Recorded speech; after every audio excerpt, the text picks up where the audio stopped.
what it looks like for right now. Okay. So we just finished our run, and now we're gonna do a little run, post-run, roll. And Lydia's gonna be my model. Hi. Let's work on our feet all the way up. Okay. I know when we met this morning, I had rolled my feet a little bit while I was brushing my teeth. And that really helped. It helped me feel the ground more, and then I was much better in my calves because we started out so uphill. So pre-run, roll those buggers, get that blood going, move that blood through. So we normally do slow running or slow rolling, but pre-sport stuff, I feel like you want more blood flow, you want a little bit more action, so just a lot more quick rolling, a little bit more inspiring of cellular movement. And after, we start to slow it down. Did you notice any issues while you were running? Any aches or pains? Anything in the... Just in my right hip. Just in that right hip. And that you felt Friday when we were doing yoga. Mm-hmm. And then bringing that right leg up to forward fold. Okay. Other than that, probably my calves are probably a little tighter than usual. Okay. Just been running more, but Yeah. Oh, it feels so good. it feels amazing. It sure does.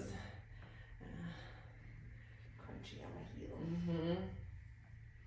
So Nancy had a really good idea. She does feet rolling while she's brushing her teeth. That's so fun. So every angle of the foot gets 40 seconds. So she switches when she switches the direction of her toothbrush. That's just awesome. So let's do one for the calf stretch. You're just going to put your toe on the roller, and then you're going to lean forward and get a nice stretch. Mm-hmm. The other one I'd like to bring into the picture is we can, and especially for our RTO, our Reno Tahoe Odyssey, because we don't have a whole lot of places to like stretch out and get maybe horizontal, we can use this as a hamstring nerve stretch by folding over and tucking the chin. Ooh. And we'll get all the way down to that sciatic nerve from the top of our head all the way down to the toes. And this one's going to be a little bit more of a up and down motion to floss that nerve. So you bend, tuck the chin, lift yourself up, and look up. Oh, that's good. So good.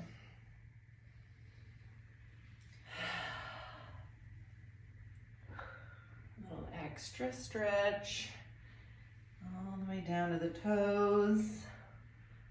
Good. Mm-hmm.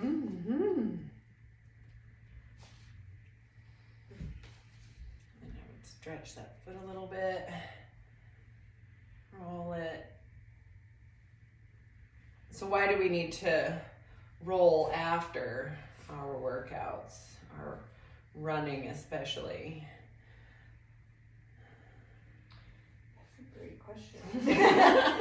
To get into that fascia and So get rid of the trouble spots that body holds on to is my guess. Well, remember when we're working out, like our ponytails get all crazy, our hair gets all messy, we get all sweaty, and we go home and we take a shower and we wash ourselves on the outside. And maybe what we need to think about is doing the same thing inside, because our tissues get all messy, just like our hair and our ponytail would. And so we should go inside and wash those tissues. And then we're starting to brush them out and make them all smooth again. So really we're taking our messy ponytail analogy, our messy tissues, everything's been stretched and pumped and maneuvered, and now we're left with a little bit of a messy sticky, tangled mess that could stay that way and create some more messy, tangled, and sticky issues. But if we get to them right away, ooh, we can have clean, shiny, smooth. Falling over. Don't close your eyes. Same rule when you're like curling your hair. Yes. Doing your makeup. So yeah, it's a bath time for the tissues. That's interesting. You clean yourself on the outside, looking all pretty and shiny. I'm doing the same thing for those tissues. Oh, that feels so good. A rule of thumb for how long you should wait to roll after, or should it be immediately after? I would say it's just like stretching. If you have any major issues, anything that's kind of something that bugs you while you're working out or while you're rolling or while you're running, while you're doing your sport, if you have anything that's kind of nagging, I would say you're better off getting to it right away. Okay. The sooner you can get to it, the less time that fluid and warmness has to get sticky and create differential patterns of movement. Cool. So I thought because we did our run, we would go into our pigeon pose because that one gets everything so good. It's one of my favorites too.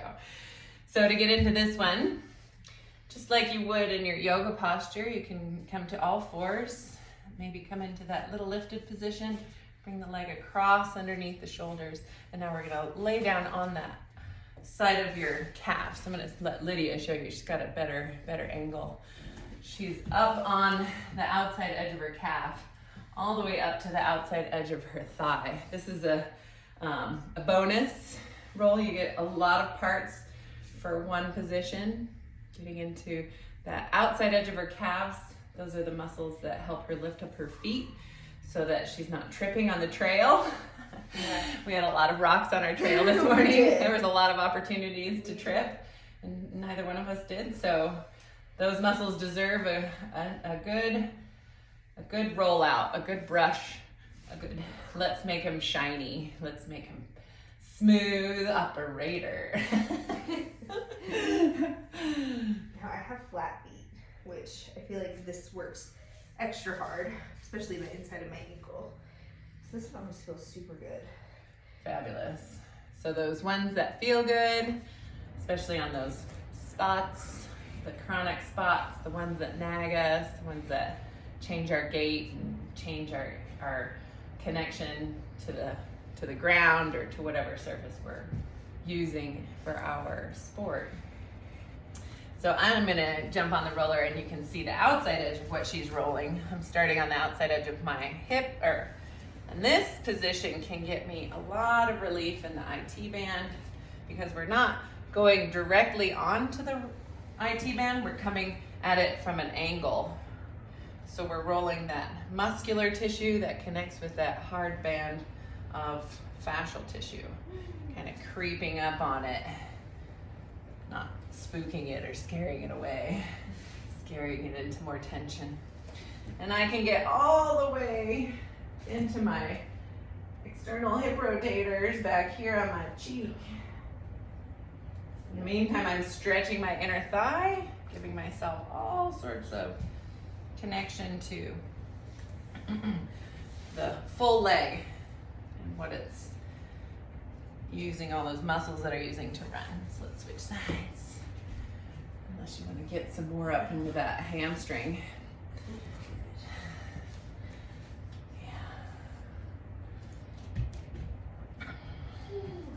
And on this side, I can show you a little bit more. I'm on the outer edge of my calf, not rolling on the shin bone, of course. We don't roll any of the hard tissue. We just want to keep the squishy stuff squishy. And I'm rolling onto the outside edge of my thigh. You can see video behind me doing just that as well. Getting into that glute medius, into that outer thigh area. Just really doing a lot of good work without having to maneuver too much into too many different positions.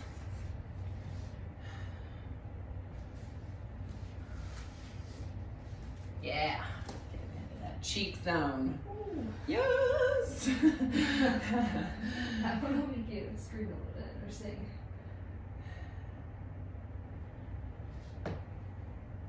You hear things moving around, shifting and whatnot. So the natural spot to go to from here is the quads. Okay. But before we go there, actually let's do this two ways. We're gonna go into the quads and then we're gonna sink into the belly and then we'll go back to the quads just so that we can kind of get a picture of what that feels like. The difference. So you'll lay on the roller, you're gonna bring it just underneath your pubic bone so that you're right on top of the thighs. And then you'll just roll forward, getting into those thighs. Oh yeah. Notice, right by the knees. We did a lot of downhill. The end of our run, it was all uphill to start and then downhill was fun. And now she's gonna get into one thigh. She's gonna rock to one side and get onto the outer edge of that thigh. We did a little bit of that when we were in our pigeon pose, but she can access it more by rolling to one side or the other. Yeah. The other way to get into that area would be to bend the knee as well, so stretching that quad, and then she could also take her heels side to side. So if she rocks back and forth, she can get onto different parts of her thigh. And the whole time she's keeping that low back engaged through the belly from the underside and keeping herself supported in her shoulders. So she can kind of wiggle around all over the place to get all the different angles of those large quadricep muscles. Now, if she wants to add a little of that movement, I'm gonna ask her to lift her heels, roll forward, and then rock those heels side to side to go transverse along those fibers and get a whole new experience out of her thighs. I mean, we don't do this motion very often in our walking patterns or any of our gait patterns unless you're a swimmer. You might find that you'll use that kind of motion, but for her fibers, going across her fibers, she's giving them a nice little cross brush and then she's gonna straighten it out. Perfect. So now we're gonna lay on the roller. It's gonna be above the hips and we're just gonna sink her abdominals. So it's gonna be above the hips. So bring it up into right behind the belly button. Okay. This sits right into our abdominals, which are so important for our running. And so if she can't let her feet go down, she might need to move forward a little bit from the wall. Yeah. And so when she sits on that roller with her abdominals and just lets herself sink into it, she's just gonna lay there. But the work is being done, even though this looks pretty passive. As she breathes into the roller, her abdominals expand around it. And then as she exhales, her tissues soften, and this roller is getting deeper and deeper towards those spinal support muscles of her hip flexors. They come from the bottom, actually they start here at the back, and then they creep their way through the thigh to hit into the back of that thigh bone. So for her, this position may look easy enough, but again, she's doing the work internally. The way to change this up and to move into more spaces would to just be rocking the hips side to side, getting into the obliques. Yeah, and then up higher. And now she can bring one knee forward. She's gonna bring that knee out to the side, and now she's sitting deep into that right side of her hip flexors. This one, again, may look a little bit more passive, the work is being done all internally. She's not only breathing into the roller, but she's maybe attending to some of her connection to that core, connection to maybe some deeper issues that we bring along with us because of that depth of that musculature. She's gonna switch sides. This is definitely one to take your time moving in and out of. If we feel any deep pulsing, I mean, for a few moments it's okay, but you don't want to rest too much on that heartbeat because it's our circulatory system telling us that it needs to keep moving. So we don't want to create any stoppages. So we just keep moving, breathing, and if we feel that pulsing, we might move off of it. So one last one for her here. She's gonna bring both knees to parallel, bend the heels, and then just like we did on the quad, she can rock her heels side to side. So this is a great way to get out of this posture because she's activating those support muscles for her lower body. And now she's going to push back into a child's pose and rest there for a couple of moments, maybe even a full minute, and feel that release. Fabulous. How do you feel? Good. Good. I've never really done that one before. Yeah. I really feel it in my obliques and my sides, and yeah, that was a good one.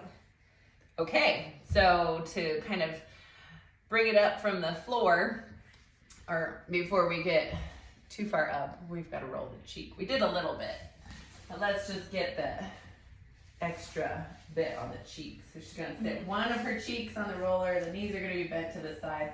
If she wants, she can kick up that right heel on her left knee to stretch while she rolls. And she's here looking for her anatomical landmarks at the top. She'll hit the top of her hip bone and then she'll roll all the way down until she feels the top of her thigh bone.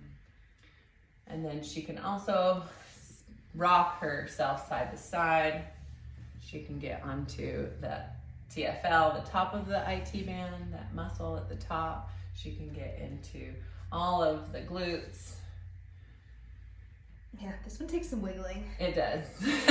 It all To takes get some all wiggling. the places. It should be. It's not actually rolling. It's wiggling. It's fascial wiggling. My friend and I used to roll around on the floor stretching, and we always imagined that we'd create a wiggle movement. Your own move. Yeah, it's her own movement. It's bringing wiggling back. Let's bring it back. Cool. Very nice. And then she can switch sides, rolling in that hip space. It just looks too good. I'm gonna have to join her. Yeah. Highly recommend. Wait a minute. I want some of that. Yeah, how long is too long to stay in one spot? I would say more than 10 minutes might be pushing it. Okay. Because we are working with that postural tissue, we do need to account for change and how much our body needs to adapt to that change.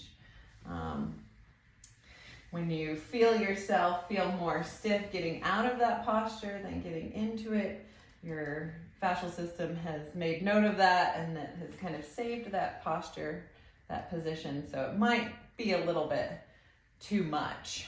Okay. I would say 10 minutes might be your max on any one position. But I mean, it really is kind of one of those, you have to make your own decisions there. If you feel like if you're getting to a place where you're getting deeper into your boundaries and you might just need to spend a little bit more time there, I mean, that's between you and your tissues. But rule of thumb, maybe 3 to 10 minutes on any one part.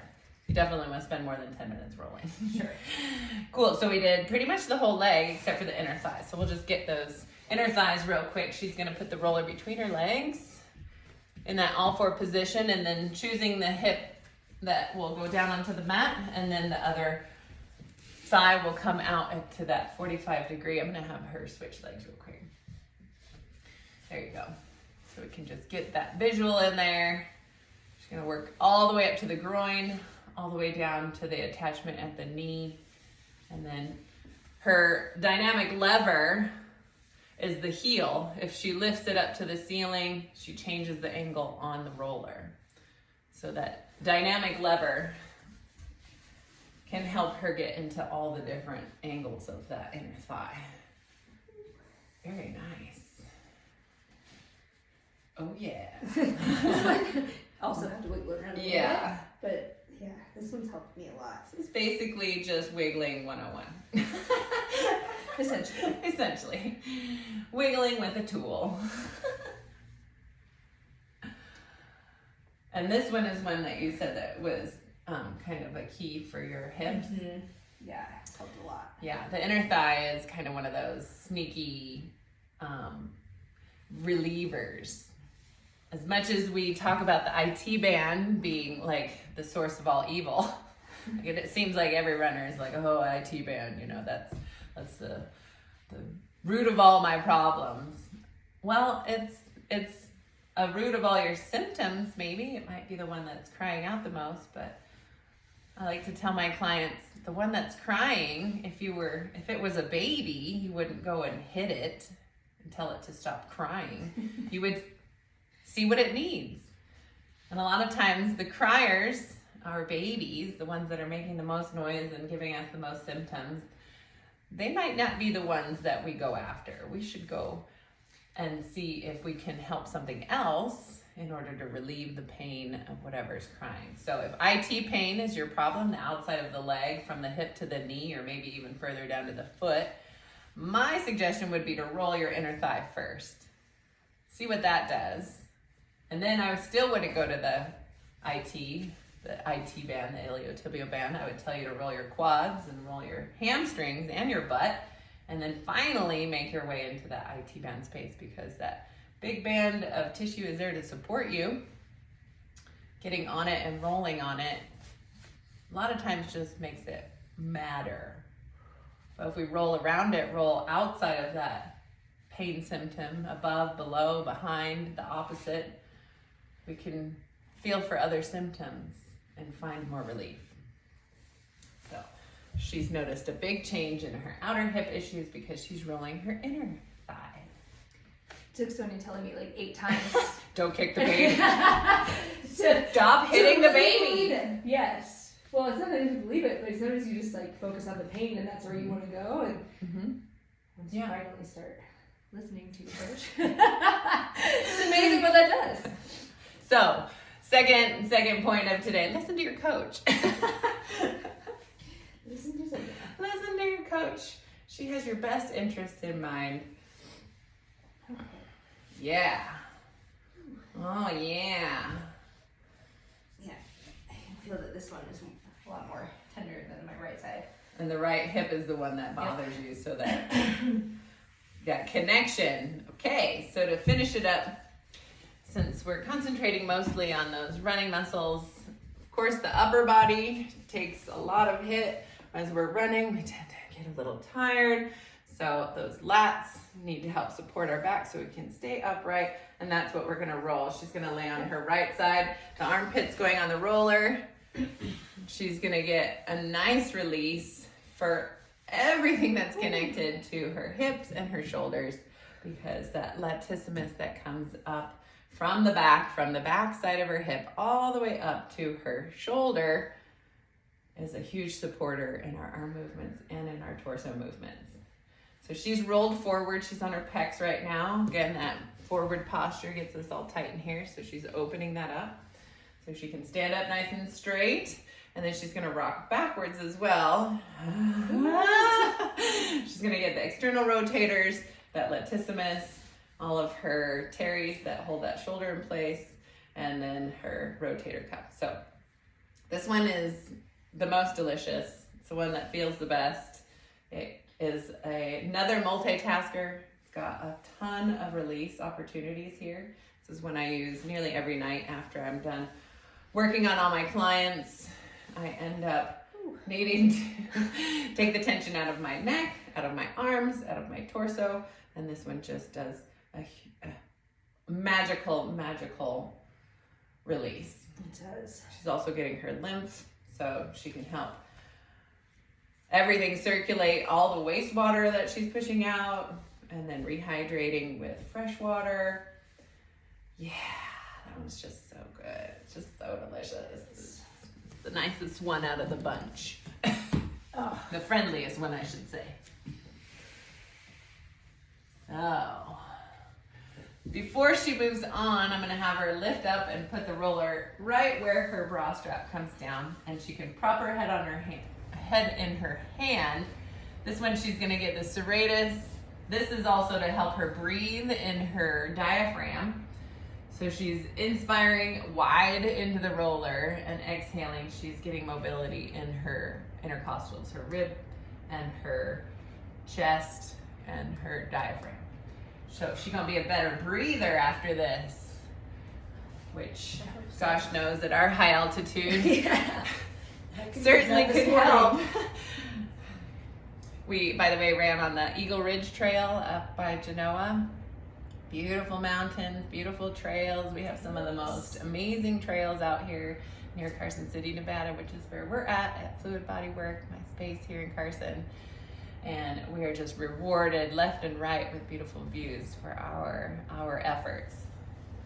So if you're feeling like it, come and join us for a run, and then we'll all join in and roll out our tissues. So she's gonna move to the other side. You can see her from behind. It's right in the armpit to start. She's gonna drop into that pec space, roll her pec minor, her pec major, and then as she rolls forward, she gets into that armpit, and then as she rolls back, she rolls into those sternal rotators of her shoulder. All of the rotators of the shoulder. She feels all the feels. Oh. You can see her head is relaxed on her arm. She's also getting quite a bit of stretch in her neck and in her thoracic spine. This is just so good, especially if you're a desk worker. You don't have to be a runner to use this position. In fact, you don't have to do any sports in order to benefit from rolling, especially fascianating using this tool, which is a fascinator. I don't have the fancy sock with the name on it, but eventually we'll have some of those. But a hard rolling tool. You can hear it.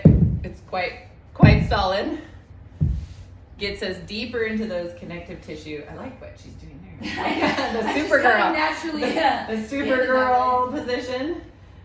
So she's actually working her connective tissue, that myofascia, the muscular and fascial connected tissue. It's our network, our mobile postural tissue. Because it's harder, we can get more compressive pressure, and pressure releases pressure. And so this is a lot like we started at the beginning talking about, pressure washing your tissues, going in there and just working all that bad gunk out so that we have lots of space in our cells for the good stuff, the good fresh water. Your fascial network is a 360-degree netting that surrounds your whole body. And we as fluid bodies need to be recycled often. So that's what she's done. Recycled her running body, and now she's ready to take on the day. How you feel? Really good. Good. Really good. Fantastic. Well, good job. Thanks, Sonia. Thank you, Lydia. And thank you for joining us.